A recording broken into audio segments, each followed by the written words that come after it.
Welcome, everybody, to our conversation with Stephen McFadden, celebrating 100 years of biodynamics.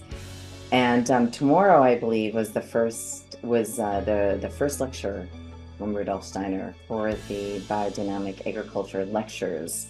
So that's just a fun fact for you this morning. So Stephen is an independent journalist. He is an author of some fabulous books. He's deeply connected and rooted in the CSA world and really noticing how transformative community-supported agriculture is, both for the farmer and for the community. So we're going to dive into that a little bit and how it's connected to deep agroecology. And we're also going to be really doing a deeper dive into his latest book, Deep Agroecology, and looking at farming, food, community, and our future, and how it's all interconnected, and how biodynamics is reflected and I guess you could say reflected and shows up in agroecology and how it's used. So welcome to the conversation, Stephen. We deeply appreciate your time and all the wisdom bombs that we're going to get to learn from you today. Well, good day, Natalie and Leslie. Thanks so much for the invitation.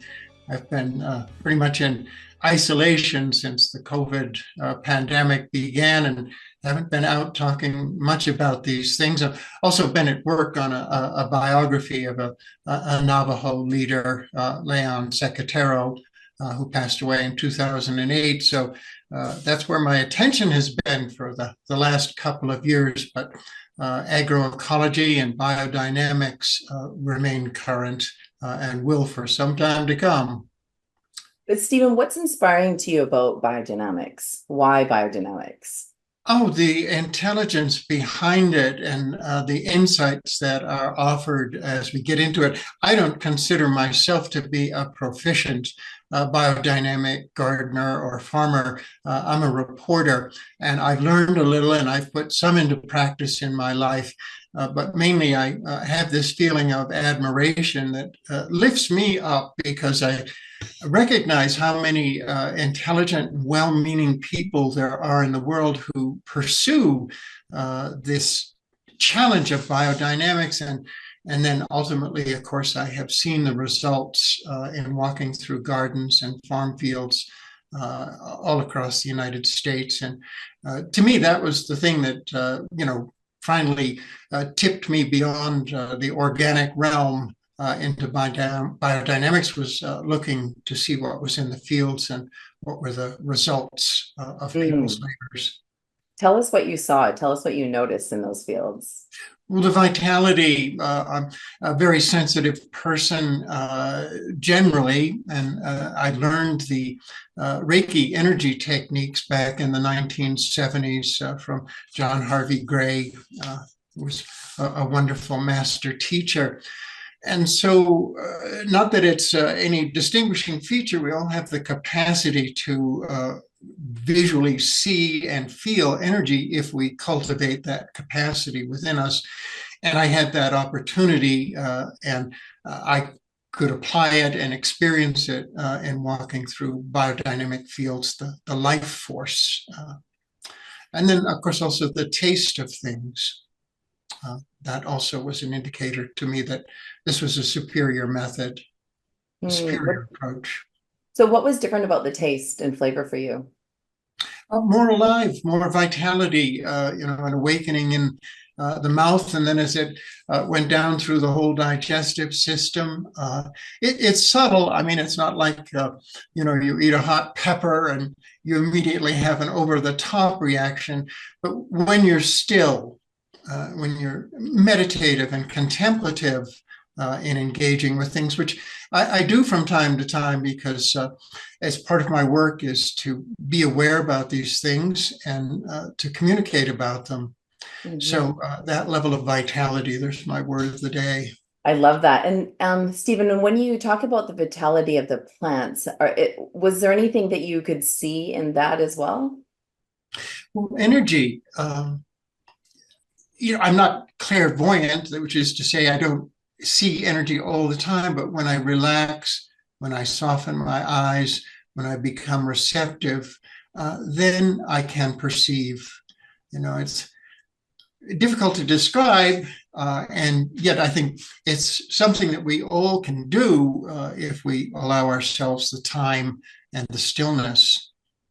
Yeah, that's super powerful, Stephen. What does that feel like when you soften your eyes and your gaze and you're noticing that vitality radiating off of the plants and off the fields and off the soil? Like, what does that feel like in your body? Feels right, feels good, feels centered. Uh, just, this is the way I want to be. This is the way I want to feel. Mhm, mhm. That's really powerful. And I just wanted to spend a little bit of time on that because I think it's something that is so easily glazed over, like, because we go right to building healthy soil and growing healthy plants and doing all the things right. And that deeper connection is often the moment that is where the needle moves, right? It's where we deepen into that connection with our ecosystem, whether it be our garden or our the pots that we're growing food in, whether it be walking in the forest or, along the city sidewalk, and we come up and under the shade of a tree. Like that type of awareness is so powerful. The more we can bring that into our awareness in life. And I love that you touched on that being a part of biodynamics that really resonated with you. Yes, and so important now. Of course, there are any number of debates going on around the use of our electronic media and the influence that it's having on young people, and their studies and the distractions. And all of us are living in this stream of data that's coming at us as words and images and signals. So, it would seem to be the most common thing to recognize that every so often we need to take a break from that and be deliberate about it, be conscious. I was just hearing on the radio this morning a story about a remote South American tribe that some entrepreneur with a lot of money managed to set them all up with high speed internet. And it's causing a great number of problems for the people who have been drawn into the internet, yet they don't want to give it up. It's got that magnetic pull. And I suppose I could say I'm in the same basket, the same category, because I use the media all the time. And at least I have the awareness that from time to time, it is important to go for a walk in the woods, as you say, or Mhm. to just sit quietly in the garden and observe, absorb, take it in. The moment I don't have a garden here in Albuquerque, we moved from Nebraska back here, but we will over time get it together and have a desert garden, and it will be Mhm. biodynamic. Awesome. So what are just a couple of the biodynamic principles that you found really easy to integrate into your practices? Well, of course, the preparations. And here we did have a New Mexico biodynamic group for a while. And we would get together and we would make the preparations ourselves. And that was very educational for me. And then we had a good supply of the horn manure and all the rest of it. Mhm. Um, so it was good. That fell apart with the COVID also. So many things changed. Mhm. Our group hasn't really come back together again. New Mexico is a big state in terms of area, and people live far apart. So getting them together really requires organization, and who in our group will step forward. Someone soon, I hope. Not going to be me. Yes, well, I think just speaking that it's the seeds have been planted. It'll all come together. I think a lot of people are experience that finding new ways to connect, and I think actually it is birthing more pods of people connecting and more pods of people making preparations and sharing their stories and sharing their successes, whether it be in biodynamics or organics or Korean natural farming. It's actually even though we were uprooted, the seeds that have been planted from that are very, very powerful. So I just want to invite everybody to deepen into that and notice the people around you that you can connect with and grow with and grow together with. I think very challenging to do it in isolation without other souls to engage Yes. with. And it just would seem a lonely undertaking, especially Yeah. when there's so much to learn and experience. And there's so many other people out there who see things in a somewhat different way and can enrich our own perceptions. So true, Stephen. So, Stephen, tell us give us a let's zoom out and just give us a synopsis of agroecology versus deep agroecology. So, what is agroecology? And then tell us how it threads to deep agroecology. Okay, well, the concept of agroecology first came forward in the 1920s, just about the time that Steiner was giving us biodynamics.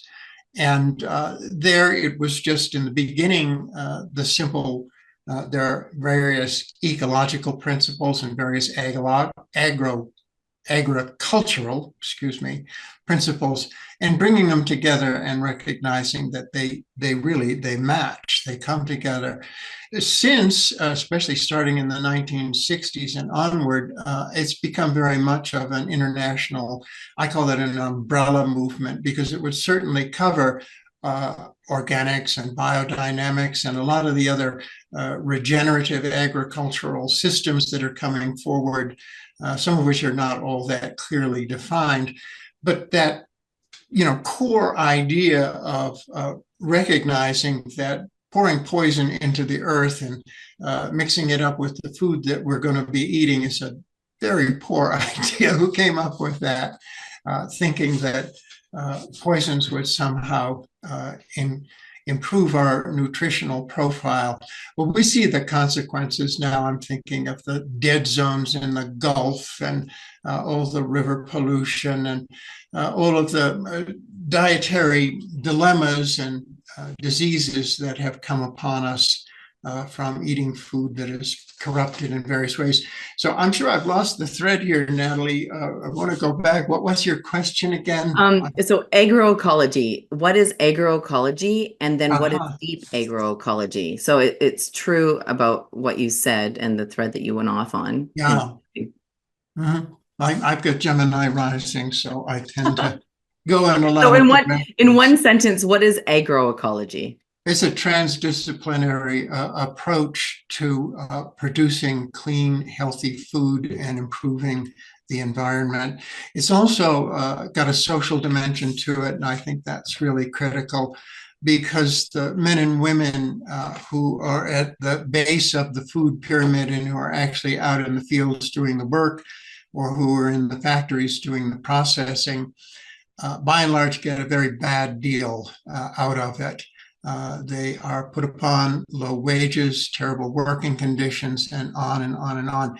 So agroecology takes that social condition into account and recognizes that just as our cultivation methods for the foods we eat need to be improved, so does the status and the lives of the people who are producing the food for us. And I think now, just to use another astrological frame of reference, now that Pluto has moved into the sign of Aquarius, which has so much to do with social justice, I think we're going to see the agroecological movement increasing along with advocacy for better treatment for the workers. Yes, agreed. And that's a core philosophy of biodynamics too, is the agroecology piece and the treatment of people, humanity, animals, all the things. And it's also showing up, it's also part of the Korean natural farming philosophy as well, to love on people. So I think that's part of the reason, like you said, Pluto moving into Aquarius and where we are right now that gleans to perhaps why there's so much gravitation towards practices like agroecology and biodynamics. So tell us about deep agroecology and what you're discovering there. Yeah. Well, one of my initial motivations in doing it was wanting to call attention to agroecology. So, of course, when we had ecology as a leading issue in the 70s, there were a couple of books written on deep ecology. And one of the central ideas of deep ecology was just recognition that the world doesn't exist just for our use, and that all of the creatures, and they have a right to exist on their own, that nature's not just there for human exploitation, that nature has its own rights, and we need to learn about it and respect it. Likewise, with deep agroecology, we recognize that there are not only a lot of sophisticated tools and techniques for growing food in a clean manner, but that there is this whole subtle energetic dimension that, biodynamics, in my view, is the leading edge at the moment of deep agroecology, because it has for 100 years recognized this subtle energetic realm and our interaction with it through our thoughts and our words and our actions. So being conscious in that way, that's what deep agroecology is about, recognizing that the spirit lives in everything, and that we're in a dance with it, we're in a relationship with it. So, Stephen, what have you noticed? What are some of the patterns that you've noticed that have been really powerful in practicing in deep agroecology and biodynamics? Mm-hmm. Well, I don't know that there's anyone out there with calling themselves a deep agroecologist other than me, and it hasn't spread as a popular concept, but agroecology has. It's a global movement, and it's slowly building strength. And as you're probably aware, there are a lot of corporate efforts to co-opt or greenwash agroecology and sort of halfway measures. My position has always been no, when I look out at the world and see the condition of it and watch what's going on with the environment and climate, halfway measures are not good enough. They just won't do it. And greenwashing is a dangerous lie at this point. So we need to do things the right way. Biodynamics, in my appreciation of it, it's always reaching for the highest and the best, and it's not looking to cop out on anything. It's saying, do it right and follow through, be conscious. So again, have I lost the thread of your question, Natalie? Well, I think you did answer it, because I asked what have been some of the most powerful practices in deep agroecology, and it sounds like being conscious is probably one of the most powerful practices. Yes. Well, if I may, let me read the epigram that I began the book Deep Agroecology with. It came from the Haudenosaunee or Iroquois Nation people who back in the 1970s published a powerful little book called A Basic Call to Consciousness. Wake up, get woke. And what they said was the way of life known as Western civilization is on a death path. Our essential message to the world is a basic wake-up call, a call to consciousness. The destruction of indigenous cultures and people is the same process which has destroyed and is destroying the planet. So 5-alarm fire here. We knew this. I mean, I knew this back in the 60s and 70s, and I don't think I'm all that exceptional. I was paying attention. I recognized what was happening, and so did our indigenous relatives here. And they were calling out to us 50 years ago, wake up. Well, that call needs to be continued and echoed. And that's what I'm doing with Deep Agroecology and the other books that I've written. I'm part of the chorus. We are fortunate that there are so many gifted, articulate, and insightful people out there talking about agroecology and biodynamics and all the rest. What can cause their messages to be more widely heard and understood. I wish I knew. 'Tis devoutly to be wished. I'm kind of at the point, Natalie, where I'm like, how could you not see what's going on? How could you not recognize that you as an individual have a responsibility to help address this in a helpful way? Amen. Amen to that. So, Stephen, what have you noticed people are doing to be more conscious in their practices? Well, I've just been locked up here in my house pretty much, Natalie. So, what do I notice? Well, I certainly notice that there are a lot of academic programs around the country that have taken up the organic gardening and agroecological ideas and are researching and documenting and testing. That's good. I don't feel as though I have my ear close enough to the ground to know, really what's going on. Mm-hmm. I guess I meant more like in terms of farming and gardening. Like how are people showing up consciously? Like how would you describe that? What are some of the things that you're noticing that have been really powerful and effective that I get that would warm your heart and make you like light up, like, yeah, they've got this. Yeah. I'm not sure I have a good answer for you on that, Natalie. I know in my case, it was a very small thing when I was a youth, maybe 6 or 7. We had a bed of peonies in the house that my parents bought, and little black ants were all over the lovely white blossoms. And my mother kind of panicked. And so I was out there plucking the little ants off. And then we got cans of Raid, and we had a chemical war against those ants. Well, several years later, I learned, oh no, there's a mutual symbiotic relationship between the ants and the peonies. The ants are keeping aphids off it and helping it to go through its process of unfolding. And so they're actually, a very helpful partnership. So the shock of realizing that we had made war on this healthy, natural relationship, well, that propelled me.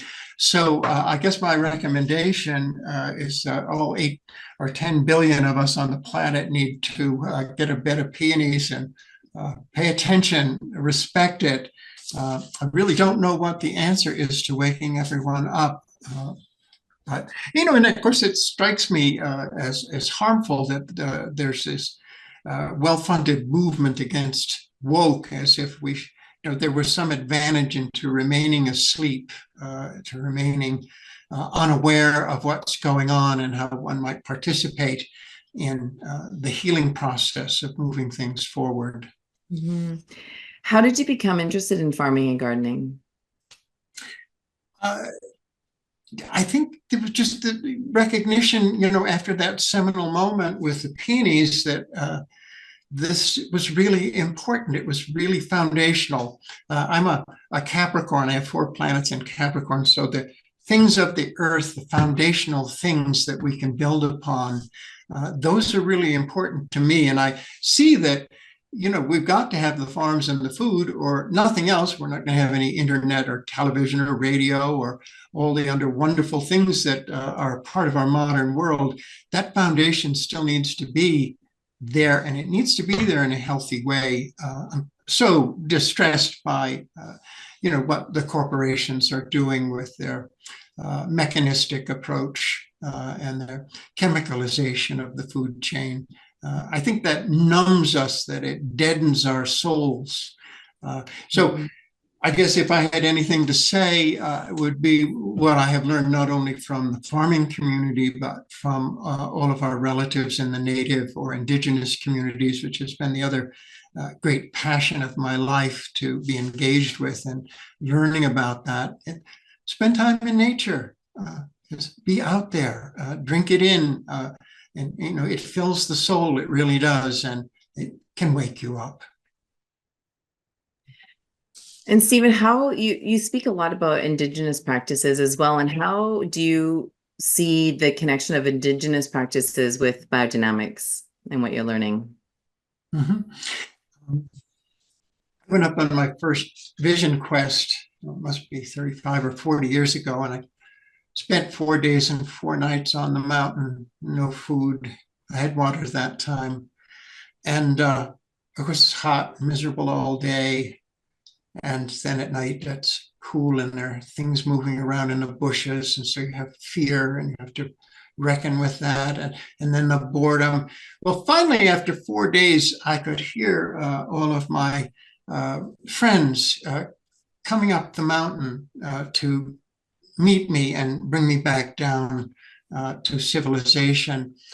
And while they were coming, I had a twig and I was just kind of fiddling with it idly, something to do. And the twig snapped. And when it snapped, my mind snapped and I got it. I realized that everything that I did changed the world in some way. Now, it might be an absolutely minuscule change, such as you're never going to get that twig back together the way it was, or it might be something larger. But everything makes a difference. And so I didn't get that on an intellectual level. I got it on a visceral level. I knew it, I absolutely knew it. And so that has carried through my life. And I again have that feeling, Natalie, that I'm completely drifting away from your question. That was a seminal moment for me. And I still have that feeling this day. Mm. And so how is that connected to your learnings around how indigenous practices are connected with biodynamics? Thank you. Yeah, well, there it is. It is all related. I'm thinking of the Lakota expression. It's all related. It's one hoop, one circle. That is a widely understood indigenous perception, and not just in North America, but South America, and certainly the indigenous groups in Japan, China, and elsewhere around the world understand that it's all connected, that it's all related, and that it's all imbued with spirit. So I've certainly learned to honor the earth and each other. That's the native teaching. So important to me, and I think so important to all of our global cultures at this time, that level of respect. Mm-hmm. Absolutely. Absolutely. And so how did you come to learn about CSAs? Well, did, of course, become interested in farming and gardening. And after journalism school, one of the jobs I got was a newspaper columnist for the Monadnock Ledger newspaper in Peterborough, New Hampshire. And my column was called Organic Outlook. And I was running around all over really more the county, and talking to farmers and gardeners and writing, each week about what was going on in organics. So this was, the 1970s, and interest was beginning to build. And that's when I met Trauger Grow and Lincoln Geiger and Anthony Graham, who were pioneers. They were three of the first CSA farmers, and their operation was in Temple, New Hampshire, Temple, Wilton, tiny little towns. And wow, what beautiful, deep, soulful people they were. This would have been 86, 87. And spending time with them and then writing about them and this odd social agricultural experiment that they were involved in. There was another farm starting the same year in Western Massachusetts. So those were the first two CSA farms, or at least using that concept and developing it, where people would join the farm, become members, and provide financing up front, liberating the farmers to worry less about finances and pay more complete attention to the work that they had before them. And of course, eventually, Trauger and I became friends, and he said, I want to write a book. But he was a German citizen who had moved to the United States. And while he was certainly articulate, he was not a writer. And I had a typewriter and 10 fingers. So we teamed up, and I could apply my repertorial skills because at that point, what was 89, 90, there were other CSA farms, and I could go around and talk to the farmers and the community members of those farms and write up a report on what they were doing, how they were doing it, and what results they were experiencing. Meanwhile, Trauger was a brilliant theorist. And so the parts of Farms of Tomorrow and Farms of Tomorrow Revisited that are really elegant philosophical concepts. That's Trauger's work, and I tip my invisible cap to him. He's in spirit now, but he Hmm. was such a deep thinker and such an accomplished farmer. I loved walking around his farm and talking with him about what he'd done and what he was planning to do. Hmm. So very inspiring. It is super inspiring. And how long ago was that you wrote that book, Farms of Tomorrow, about Let's CSAs? see, I think it came out in 90, so what, 10, 34 years ago. And Amazing. It's yeah, and amazing. then 8 years after, in 1998, we went back because CSA had taken off. And I Hmm. think at that point, the USDA, the Agriculture Department, was estimating that they said 12,000 CSA farms. I always thought that number was crazy. So less than that, but probably 9 or 10,000 farms by then. There was a big explosion of interest, and then, of course, a dampening down process after that. Yeah. So And Stephen, do you see CSAs connected to deep agroecology? yes, And yeah. how? How are they connected? Well, the social aspect, because if people are involved and they know the farm and the farmers and the processes that are going on, most people are not going to stand for chemical manipulation of the soils and those processes. They don't want it. And so there's this direct communication that goes on between growers and eaters. And that involves them in caring about the health of the soil and the health of the animals that may be part of the farm. And also, since they know the farmers, the health and well-being of the people who are involved in growing their food. That, I think, is agroecological and deep. The deep part comes in when people become more interested and more committed to the spiritual possibilities. My vision with deep agroecology is not just that we've got to have the better food and the better land, but that's the foundation on which our spiritual evolution depends. I really feel as though we need to go forward in that particular pathway of evolution. I don't mean religious. That's a personal choice if you want to belong to a particular faith with a particular set of practices. But opening up to spirit, that can be done individually or within the context of a farm. And it's awareness, it's consciousness, it's paying attention and respecting what's there. And what makes a CSA successful? I think a lot of CSA farmers would like to have that answer. I haven't had a chance in over the last month or so to have correspondence with the folks at Urgency. Urgency is an acronym, URGENCI, urgency.net, based in France. It's an international network of CSAs. And what makes it work, I think, is the recognition among a certain number of people that this is good, this is important, and that CSA can provide them with a healthy, vital diet that they might not be able to get otherwise. And they also, I think, recognize the importance of supporting a farmer in their local community, somebody who's actually there and is not some remote corporate process that's unknowable what's going Mhm. on. Right.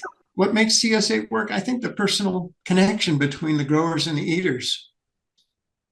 Hmm. And what are you noticing the successful growers are doing to connect with their eaters? What are they doing that's different? Well, I think what has happened to the CSA movement in general here in the United States is that it's a lot of emphasis has been placed on it as a marketing strategy. I know that came out of a lot of the universities and agricultural advisors. They saw what is, an actual dramatic decline in the number of small scale family farms, as we used to call them, and thought, well, CSA is just a way to staunch the loss of all those farms. And yeah, I suppose that's part of it, but it isn't really a marketing scheme. And I think when too much emphasis is placed on that, we miss the heart of it, which is it's more of a community scheme, bringing the community together around something that's foundational. I guess the broader term would be a community of practice, where the practice is helping people who are without homes or some other social good. Well, here the community of practice is around producing good, clean, healthy food and making sure that the people who are doing it have good, healthy, well-rounded lives like all the rest of the consumers who belong. Right. And how are the farmers connecting with their community? Well, they do it through the internet, of course. If the farm is there and you can go to the farm in your community, fine, that's ideal. You actually get out there to the land. A lot of farms they deliver instead, and that reduces the contact. So you have the internet and newsletters are the primary means. Mm-hmm. And I guess that's sufficient at the moment, as long as that communication is kept up. I think it's a lot to ask of farmers to not only grow the food, but then to have some kind of communication system, and they're writing newsletters and recipes and all that. I'm a supporter of the core group idea, where there are people who are volunteering and supporting the farm by helping out with those important communication details. Ooh, I like that idea. Hasn't caught on, so that's an ideal. I'm a great one for ideals, but then what's really working? What are people doing? Well, they aren't doing that very much. There are some instances, just as there's some instances of CSAs that are providing a full diet for everybody, with eggs and meat if people choose, and sometimes fish, as well as all vegetables, and sometimes products that have been processed into finished goods. So there are a lot of variations, and it seems, at least to the folks at Urgency, that while CSA movement is growing elsewhere in the world, particularly in Europe and China, it's more or less in a static or steady state in the US and Canada, and hasn't really been developing in terms of numbers. Mm-hmm.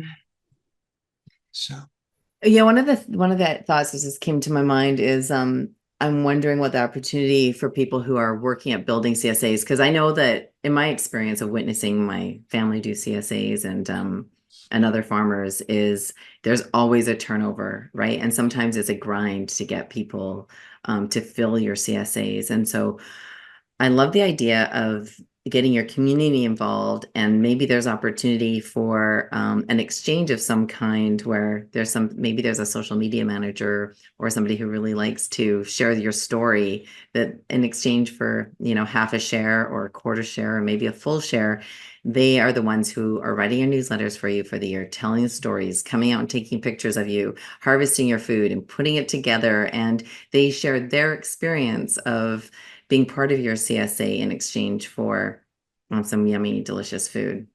Yeah, yes, absolutely. That's what needs to happen, but there isn't that motivation at the moment. I just put a slideshow together on CSA in the context of systems collapse, because, of course, we see just with climate change, some of the severe consequences going on all around the globe.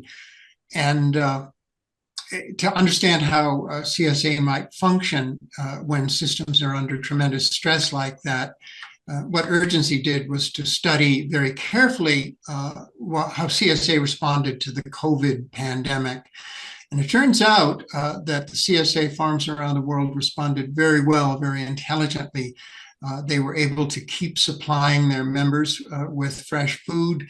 and the supply chain stayed effective, and people flocked to CSAs. There was a huge surge of interest because people got at all the stuff that we've known all these years suddenly was very much in our face. And they recognize that the CSA form, it's close to home, it's knowable, you know what's going on, and it's nurturing and supportive. So very steadying, I would say, for the CSA collective psyche, to know that those farms were there, that the farmers were working, and that they produced effectively right on through the pandemic. Now, of course, it really seems that, if you watch the news every night, that's one of my bad habits. It's storm after storm after storm coming across the country, not just the United States, elsewhere in the world. Climate change is here. It's very real. And CSA it's going to have to exist within that dramatic alteration to our lives. I think it's in a better position because it will have the hive mind, the collective mind. People can get together with their farmers and solve. Now, obviously, if a tornado comes through and rips up your farm, that's it. It's gone. The season's over.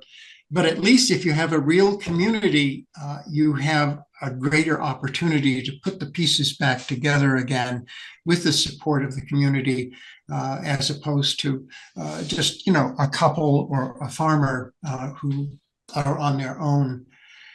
And we'll share the link to that slide, the full slideshow, in the chat here and in our follow-up for this talk, and it'll be in the link or added to a playlist on Heart and Soil TV.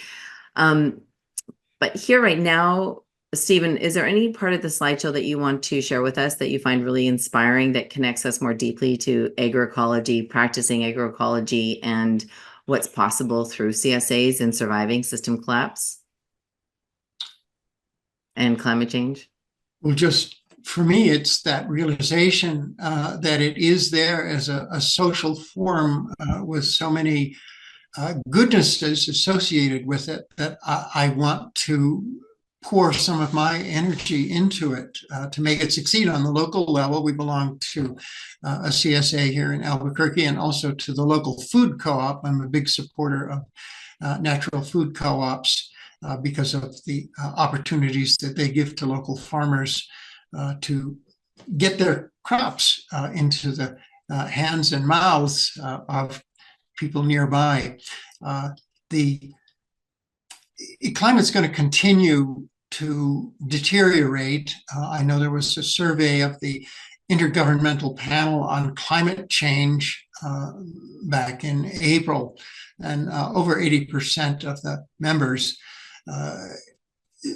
foresaw a semi-dystopian future with famines, conflicts, and mass migration. Well, we've got all that now, but they see it going up to a higher level. There are any number of messages out there from authoritative sources that are similar. So rather than panic and surrender and give up, you look for solutions, ways to contend with this and to move forward. CSA for me emerges right up near the top of the list as a way to reckon and deal with that. We can only do so much as individuals, but when we join with others, our strength is greatly increased. And CSA holds that potential.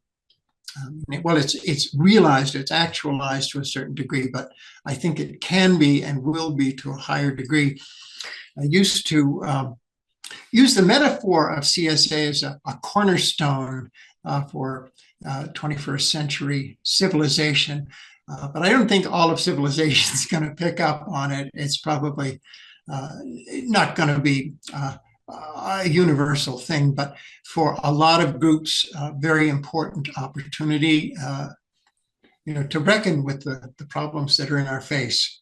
In my conception, deep agroecology is our next natural, intelligent, and necessary evolutionary step. It arises from recognition that the way we farm the land will determine the destiny of life on Earth. And it strives to marry the subtle spiritual realities of human beings and planet Earth into a balanced relationship with the gross physical realities of the farms, the technology, the food, and the flesh. So deep agroecology is ultimately a philosophical guide to survival and evolution to a higher spiritual state of existence and relationship. And Stephen, you're also working on another project right now, which you mentioned at the beginning of our conversation here today. And can you tell us how you came to do that? How you came to be working on this? I'm writing the biography of Leon Secatero. His title was Naantani, which is the leader or the guide for a group of people. And he was such a beautiful, insightful soul. How I got onto being in relationship with Native people, I guess that would go back to the 1970s when I saw a bumper sticker. And the lesson here is everything matters, everything makes a difference. The bumper sticker said, broken treaty score, USA 380, Red Man 0. And so I'm puzzled about that. It was on a jalopy of a Volkswagen. And when the owner of the Volkswagen came out, I said, what the heck is this? Doesn't make any sense. And he said, well, every treaty that's been written has been broken or violated by the government. I said, baloney, not my country, USA, that wouldn't happen. But I'm a reporter, so I went to see and I researched it, and it's true. We have broken or violated every single treaty. If it had been 25%, I could have shrugged my shoulders and said, that's life, life happens. But 100%, I knew there was something fundamentally wrong. And that's what drew me into relationship with our Indigenous relatives and ultimately into meeting Leon Secatero back around the year 2001. And to just meet him on the street, he was very unassuming, fairly small in stature, very soft spoken, and not given to dramatic displays. But he had quite a history. He was a star football player. He was a rodeo rider. He rode bulls and all that. And he also had this very deep and powerful spiritual vision of bringing all of the people together, all of the races, all of the cultures. And ultimately, he did that in one of the last years of his life, at the top of one of our great sacred mountains here at Tzoutsil. We know it now as Mount Taylor, one of the 4 sacred mountains for the Navajo. Mount Taylor is the great, enormous massif here in New Mexico. And he brought people from all the world's religions and cultures together on the flank of the mountain with his teacher and enacted a beautiful ceremony, not just for that time and space, but for all the ages going forward. And he modeled a beautiful way of being together as human beings through his life and through that ceremony. So his story needs to be told, and the story of his people in particular, his particular band, the Mountain Navajo, or the E-Navajo, as they knew themselves. So that's how I came to meet and know Leon and spend time on the mountain with him. And his story needs to be shared. I think one of the more important elements of his book is that leadership function, where you're not the controlling person who's trying to manage everyone, whatever your role of leadership is, but more as a guide. He used to say, don't walk in front of me, don't walk behind me, walk beside me. That's his leadership philosophy. Mm-hmm. Mm-hmm. Yeah, really powerful. We haven't, Bob has made a few comments in here. He's also into agroecology, and I deeply appreciate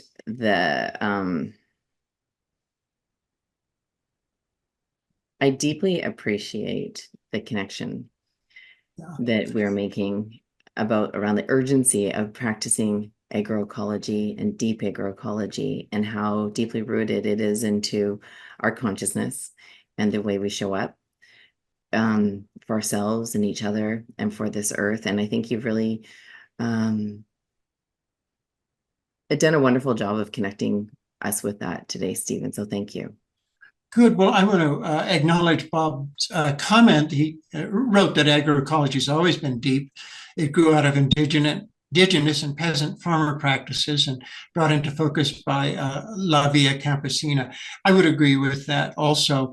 I put the word deep on it because it needed that emphasis. The way I came to this subject was kind of unwillingly.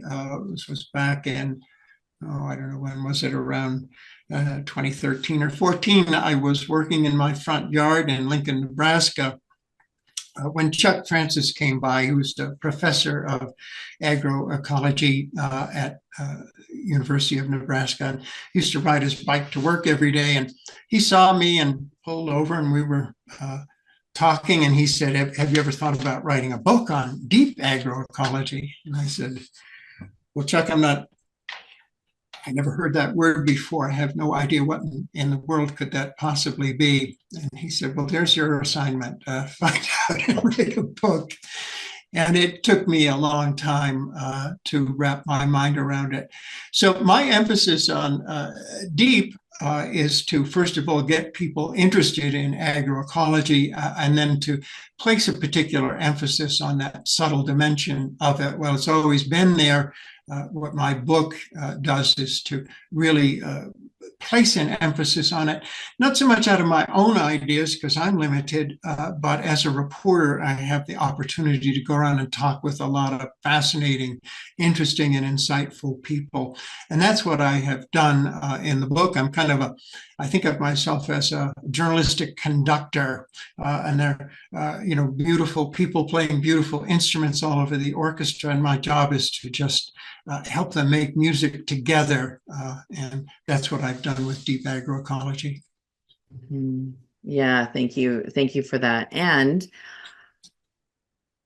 it feels like a really important conversation, because the common thread that I feel here right now, and I don't know if anyone else can resonate with this or feel this, is my parents were deeply rooted in the organic movement and the biodynamic movement as well.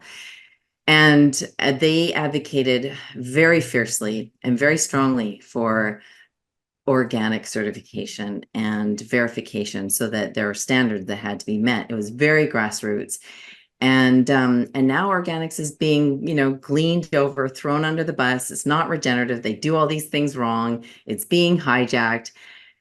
And that thread feels similar with agroecology. It's that greenwashing that you're talking about, right, Stephen? And so Yes. bringing that deep agroecology is just a reconnection and a deepening of connection to the essence of agroecology. Would you Well say? said, Natalie. Yes. Yeah. And, it's interesting in that context of greenwashing, that the acronym CSA, which started out in the agro realm as community supported agriculture, got co opted by climate smart agriculture. Now, there are some good aspects of climate smart agriculture, but some of it is also greenwashing. And I, think they could have come up with another name for it. It created confusion that they chose that acronym, and it was already being used to mean something different.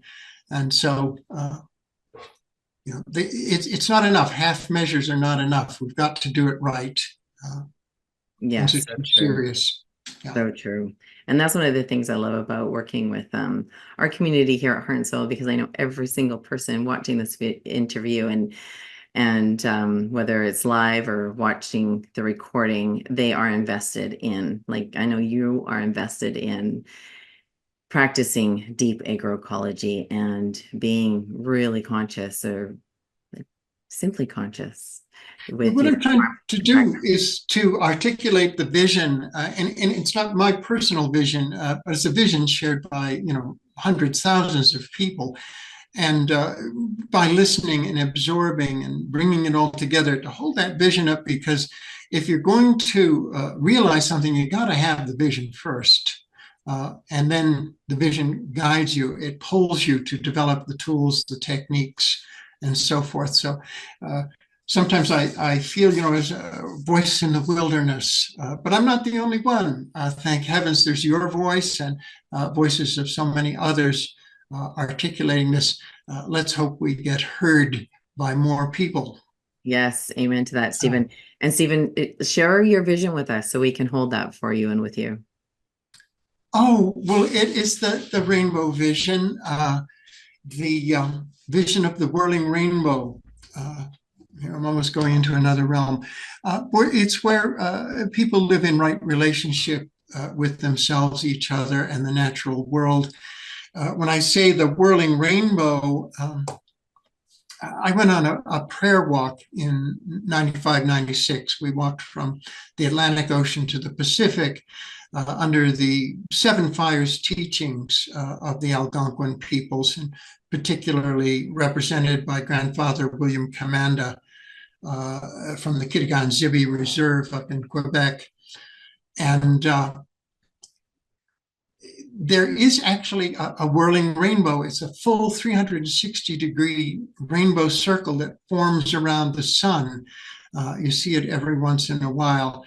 And it is the visual metaphor or symbol for the emerging age, whereas we had a half circle rainbow after Noah and the Ark, and that was the great cultural image.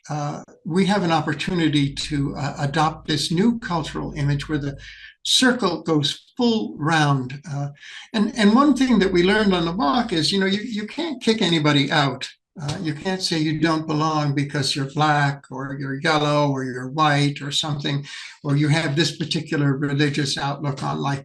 Other people might not like it, but you can't kick them out. The only way to get out of the circle is self-exclusion. You have to choose not to belong to that circle of life.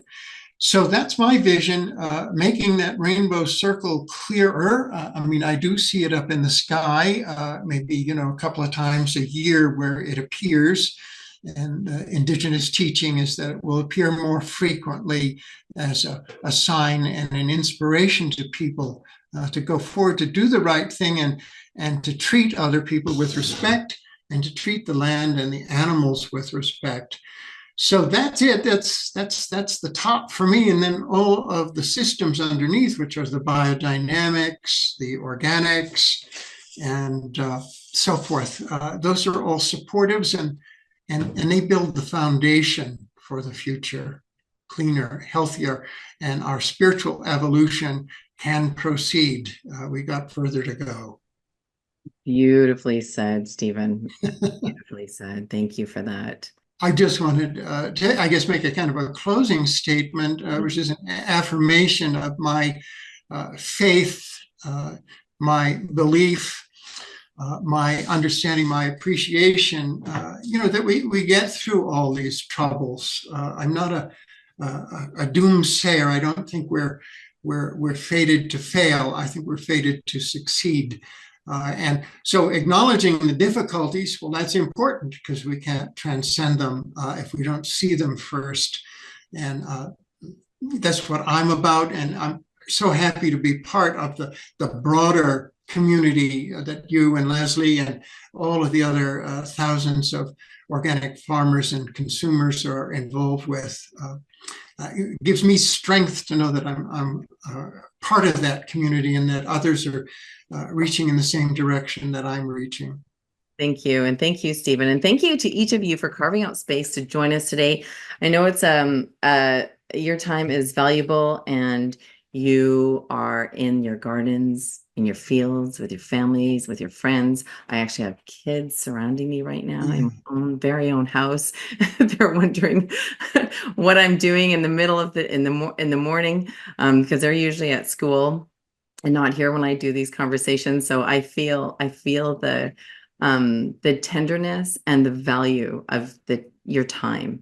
And so we thank you for joining us, and we thank you for the work that you're doing and who you are and just how you're showing up in this world. And may you feel held and supported by life and the universe and all of life organizing around your success, showing you what your next steps are, deepening into your consciousness and knowing you're exactly where you need to be in this moment. So thank you for joining us. Big love.